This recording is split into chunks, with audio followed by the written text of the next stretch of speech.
ये कौन सखी हैं,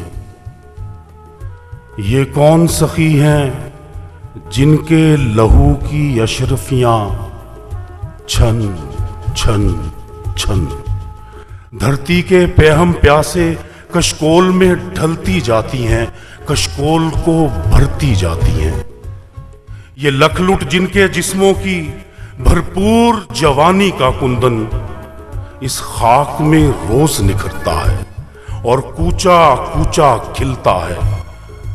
उन आंखों के प्यारे नीलम, उन होठों के दमकते मरजां, उन हाथों की बेकल चांदी हर गाम गई, हर हाथ लगी। ए पूछने वाले आ देख जरा, ये शेर जवां उस नूर के नौरस मोती हैं, उस आग की कच्ची कलियां हैं जिस मीठे नूर और